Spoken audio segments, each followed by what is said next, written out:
The NES, Super Nintendo, Game Boy, and other Nintendo consoles are some of the most famous around the world. Everyone knows Nintendo. But here are 10 of the most obscure or just plain weird Nintendo consoles that you may not have known about. The Super Famicom Nigel TV SF1. If you grew up in the 90s or the early 2000s, chances are you've seen one of those TV, VCR, or maybe even a TV DVD player combo. You know, the ones with the VCR or the DVD player, sometimes both built right into the TV. Well, Nintendo had the same, though not so great idea with the Super Nintendo. Officially called the Super Famicom Nigel TV SF, it came in two models, one with a 14-inch screen and the other with a 21-inch screen. Though it was a silly idea, there was one side effect of this that was positive. The fact that the SNES was built into the TV meant that it didn't have to rely on standard cables and connectors to display the video. This resulted in a much sharper, much cleaner image than was available on the normal SNES. The Game & Watch. When most people think of Nintendo's first handheld console, they think of the Game Boy, and rightfully so. It had an amazing lineup of games, it had long battery life, and even to this day, holds a very strong place in all of our hearts. But some may be surprised to learn that it was not Nintendo's first venture into the handheld market. This crown belongs to the Game & Watch. Although not a single console, the lineup included several models, each with their own unique games. Now, for the time, these were a blast to play, and probably the most fun you could have unless you had like a hoop and a stick or something. So while this console was not necessarily obscure or weird, the fact that most current Nintendo fans who grew up with the DS or 3DS haven't even heard of this device, and the thought of a modern-day kid having only one game per console puts it on this list. The Panasonic GameCube. In the early 2000s, Nintendo finally decided to move on from cartridges for their home consoles. However, Nintendo being Nintendo, decided it would be a cost-saving measure to use mini DVDs as opposed to full-size DVDs. This resulted in some content being cut from third-party games, as the file size would be too large. This also meant that the GameCube was the only console of this generation that couldn't play music or DVDs. So Nintendo had a not-so-elegant or cheap solution. They released the Panasonic Q, a GameCube DVD player hybrid. I'm not too sure why Nintendo didn't think to build the GameCube to support standard disc sizes to begin with, instead of launching this failure, but thankfully they learned their lesson before manufacturing the Wii. Color TV game. When you think of Nintendo's first console, you think of the Famicom, or the Nintendo Entertainment System. So a lot of people are surprised to find out that Nintendo had several consoles released long before we were ever saving princesses or stomping Goombas. From 1970 to 1980, Nintendo released a series of consoles under the name Color TV Game. This series included the cleverly named Color TV Game 6, Color TV Game 15, Color TV Game 112, Color TV Game Blockbreaker, and Color TV Game. Games for these consoles were finally released as part of the WarioWare almost 2 decades later on the Game Boy Advance. The Pokemon Mini. Have you ever thought to yourself, hey, I want a Game Boy that only plays Pokemon games, but not real Pokemon games, like super cheap, poorly made Pokemon games, and I want it to look nothing like a Game Boy, and for it to be super uncomfortable to play with an awkward button layout on a tiny screen? Well, if you have, this is the console for you. The Pokemon Mini, released in late 2001, differs from Nintendo's other odd handhelds, and is getting a spot on the list, because Nintendo actually produced several different cartridges for this console. They actually thought that this console was going to be good enough to carry its own library of 8-bit games in a time where we were already playing the Wind Waker. In a world where technology advances, TVs and phone screens are getting larger, and Nintendo has the money to come up with crazy ideas, Nintendo creates the Game Boy Micro. A Game Boy Advance with a screen so tiny, it's like they were trying to give us a migraine. I have no idea why Nintendo thought this would be a good idea.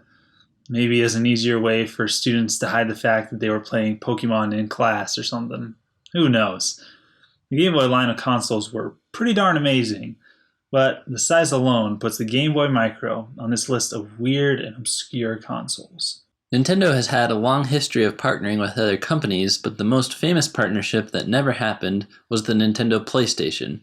If the deal with Sony would have gone through, the video game industry as we know it would be completely different, and Nintendo could even have a monopoly on the entire industry. This console falls on this list because we don't really even know what it was or what the final console would have looked like. We have only one single prototype that has surfaced decades later, but the thought of what if is what pushes this console on the list because nothing is more weird or obscure than something we will never know anything about. The Virtual Boy, probably the most famous of Nintendo's disasters. Was it a home console? Was it a handheld? Was it some weird fusion hybrid Frankenstein monster, or was it just too ahead of its time and too innovative for the hardware? I'm thinking a little bit of all of the above. Featuring a D-pad and 2 buttons on each side, the controller itself is a mystery, but if you could get past the eyesore, headaches, funky controller, mono red colour and everything else, it actually had some decent games. In fact, if you would like to hear more on the games released on the console, you can check out the folks over at 2 Button Crew where they're doing new reviews on all of the Virtual Boy titles. The Nintendo NX. Technically, it's not released yet, but its patent was, and if it's anything like the Wii U where the patent matches the final console almost perfectly, then this thing is sure to fail harder than the Wii U. Featuring an entire touchscreen faceplate that your hand is going to cover up half of, and weird rotating spin wheels instead of traditional triggers, this console was just based off of bad ideas. I mean, if the entire controller shows the screen, your hands are on the sides with your thumbs on the analog sticks and virtual buttons on the screen. That leaves less than half the screen visible to the player, which brings a question: what's the point if we're not even going to see it? That's like buying a new TV and blocking off the sides of the TV. Hopefully this is just a weird patent from Nintendo and isn't another Wii U situation where the patent matches the console perfectly. The Nintendo IQ player.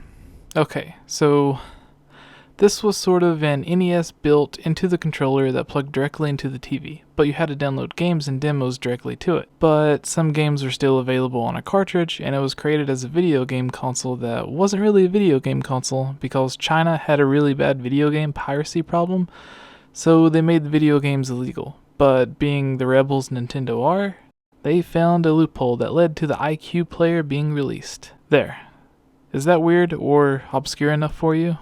Well, at least it still had most of your favorite Nintendo 64 games like Ocarina of Time, Mario 64, Super Smash Bros, and others. Hey everyone, welcome to the end of the video. I want to thank you all for watching it all the way through. This is the end slate, or the part of the video where I'm supposed to say something clever to convince you to subscribe or watch another one of my videos. So if you liked what you've seen here, then I have another top 10 video where I go over the top 5 lies that Nintendo has told their fans, which is interesting if you're into that sort of thing.